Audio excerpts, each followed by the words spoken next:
It's possible they're the initials of whoever's doing this. We don't know. There'll be a police guard on your house until we've caught the killer, Mr. Balcom. In the meantime, you should think about what I've said and let me know if anything occurs to you. I will. Most certainly.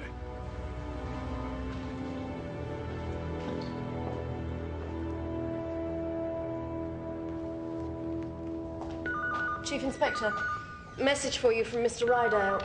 Could you call at his house when you get back to Oxford? Thank you. I've been waiting long.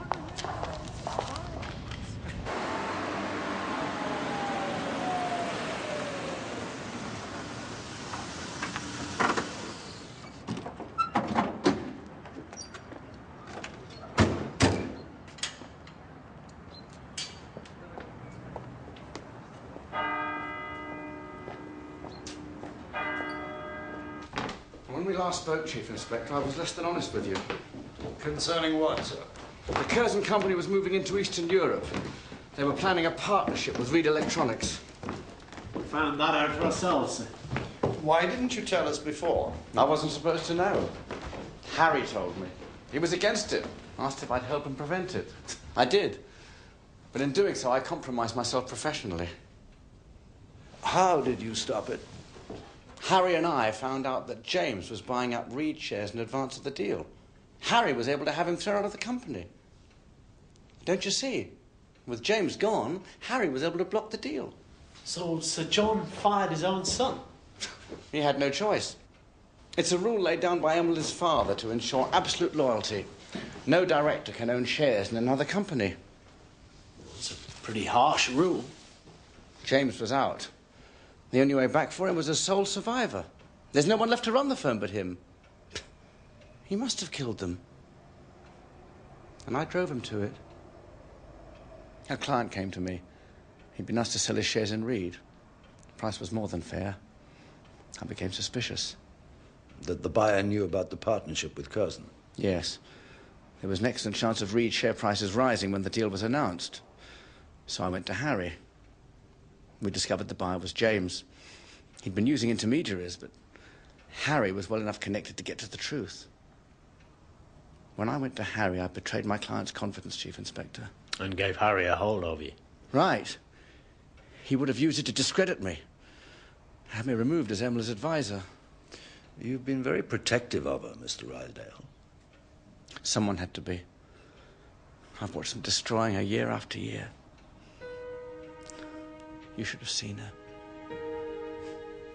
Once she had everything. Beauty. Such wealth. Beauty and riches, but no love. Oh, I think she had that, Sergeant. For a while. Why didn't you take her away when you had the chance? Why? Because it wasn't me, Inspector. I love her, yes. But it wasn't me she loved. She only told me because she had to. She had a child by him. I was to ensure it received its inheritance. The child died. Who was the man, Mr. Rydale? She'd never say. Only that he'd been bought off by the Balcoms. She's come through all that, Inspector. When Sir John died, I told myself it could have been anyone. But Harry, too? It has to be James. And I provoked him. I did it for her.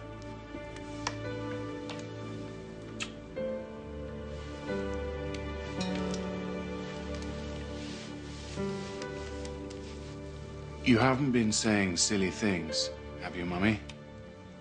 To the police? I don't know what you're talking about.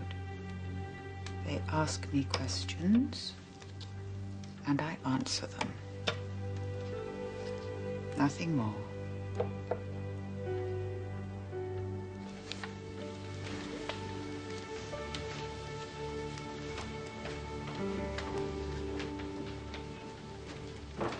I can't see it, sir.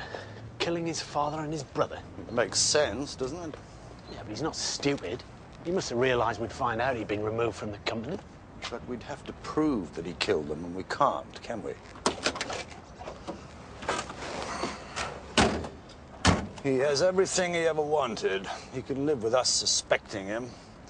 With the whole world suspecting him, for that matter. Call his house, ask him to come in.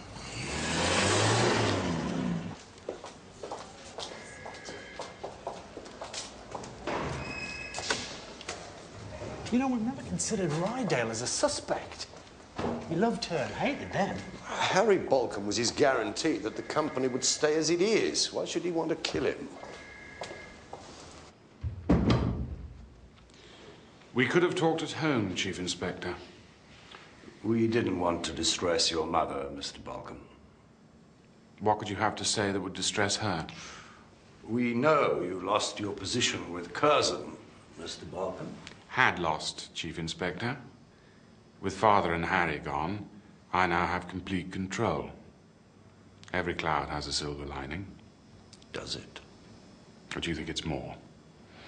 That maybe I made my own luck? Well, that's understandable. Even if it means you think me incredibly stupid. My predicament was known to others, for God's sake. You were stupid enough to get caught buying shares in another company. Well, who'd have thought old Harry would have the wit to tumble that wheeze? Where were you when Harry was killed? In Oxford. I'd gone to do some shopping. I needed some shirts. Can you prove that? No, I didn't buy any. There was nothing I liked. And you were in your room the night your father died? Yes. And if I was going to do for Harry, I'd have chosen something more imaginative than pushing him down a gully.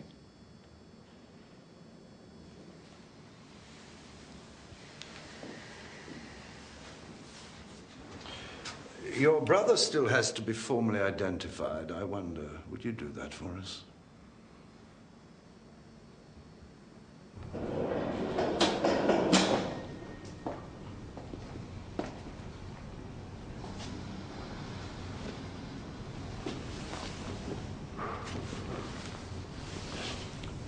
Is that your brother, Mr. Balcom?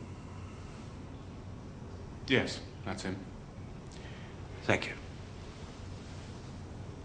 What's that on his chest? It's a stab wound, Mr. Balcom. They said his neck had been broken. Your brother was stabbed with a chisel. There were a set of initials scratched on it, SF. You're a liar. What are you trying to pull, Morse? You're a bloody liar! I want to go home. I feel ill. Seeing him. Harry, I feel ill. Lewis? Come on, Spyro.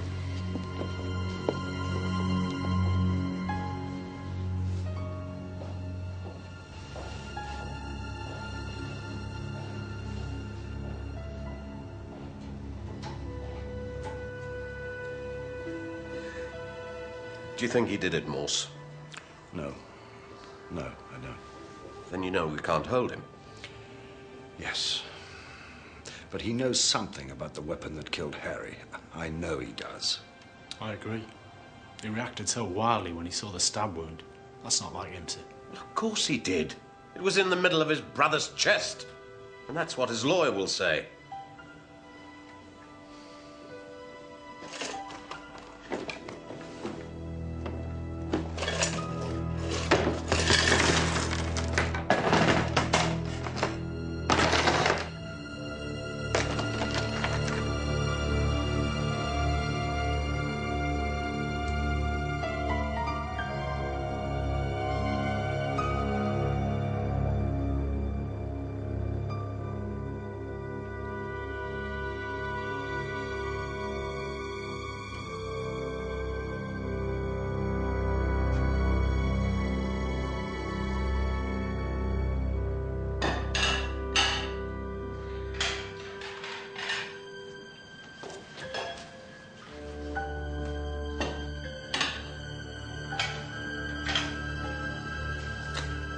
You can finish for the night. I'll lock up. Oh, thank you, sir. That's very kind of you.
Definitely saw someone.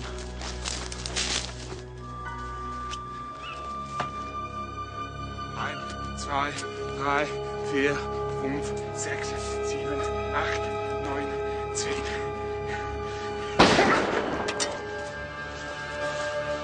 God almighty.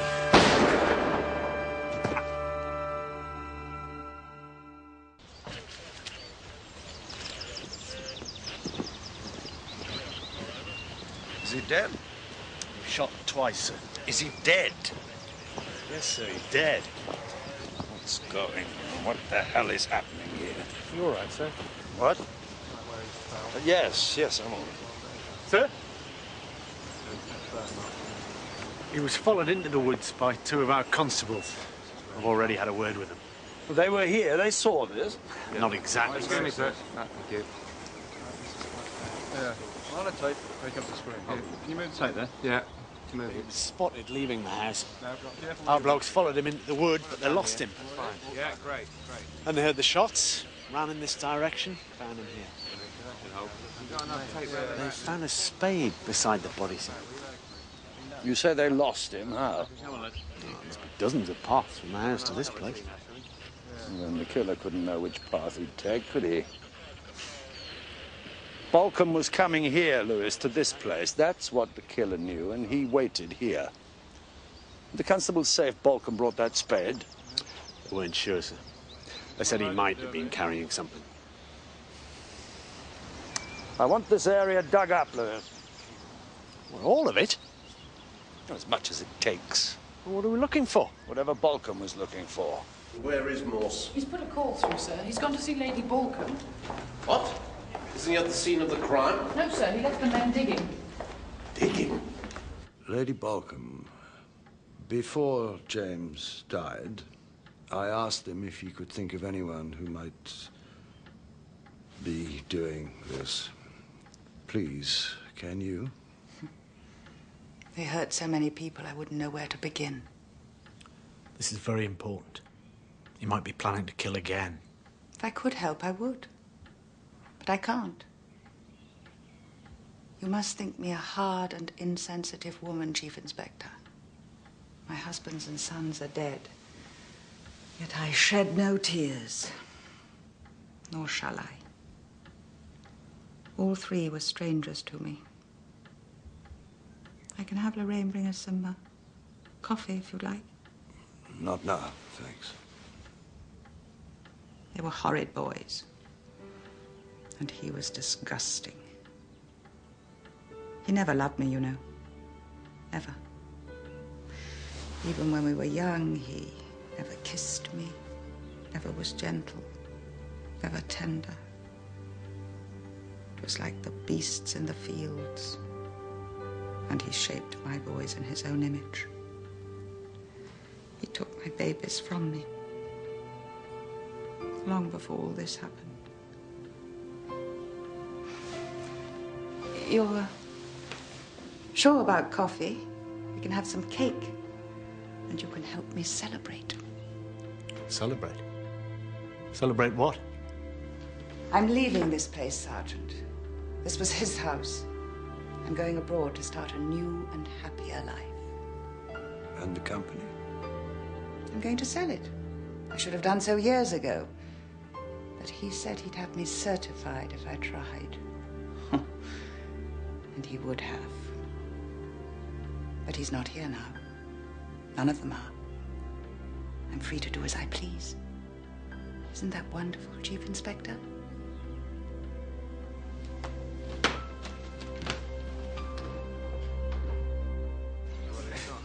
Nothing, sir. If we even knew what we were looking for. Keep the men digging, Sergeant.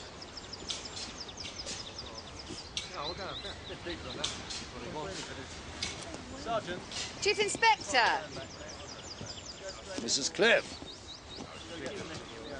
I've explained we can't allow civilians through into this area, sir. Yes, I'm afraid the constable's right, Mrs. Cliff. Well, it's obvious you're looking for something over there. Couldn't I help? Mrs. Cliff, James Balcom was murdered here last night. Dear God. Then, of course, you don't want some amateur crashing around in there. Chief Inspector, I'm so sorry. No, it was good of you to offer, but we're having our own equipment brought up. But one of your constables, Chief Inspector. I could show him how to use this in seconds, and it might save some time. Why not?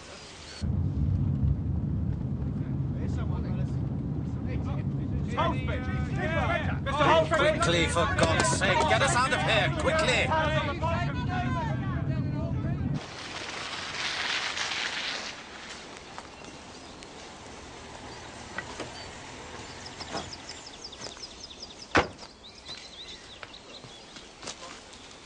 Moss!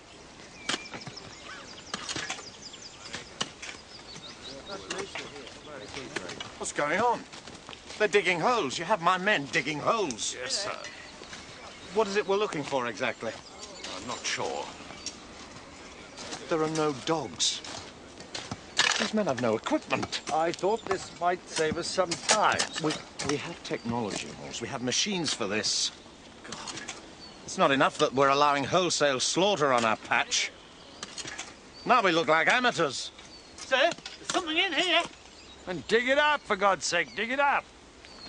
Morse.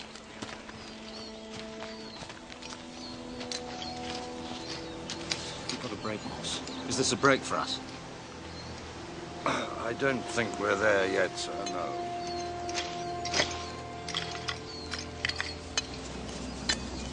You must have picked this up on the detector, sir.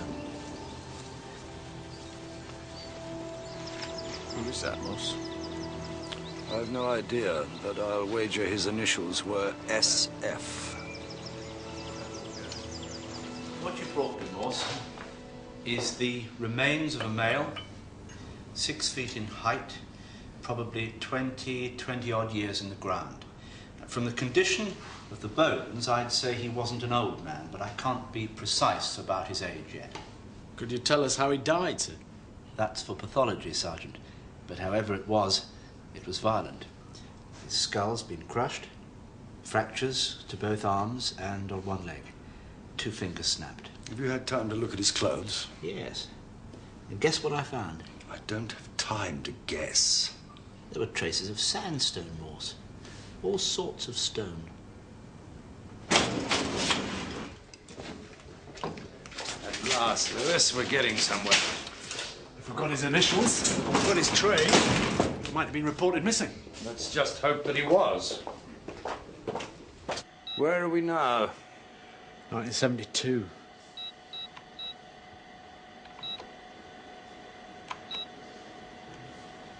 He's here. Stephen Ford. Missing persons report filed here in Oxford. Itinerant stonemason, age 35.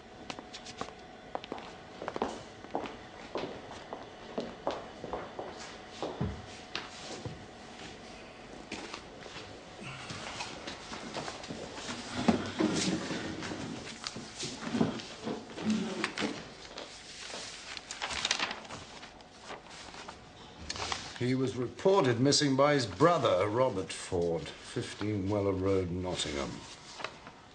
These are statements from the Balkans, sir, all 3 of them. They say he worked at the house for about 6 months, finished the job and then moved on. Supposing they killed him, sir. Well, why would the Balkans want to kill a stonemason? It doesn't make sense. It does if he was Emily's lover. He could have taken everything from the Balkans. They found out about the affair and they killed him. And whoever's doing this knows they killed him. And that accounts for the choice of weapons. The hammer, that could be just a coincidence, but add the chisel and the initials,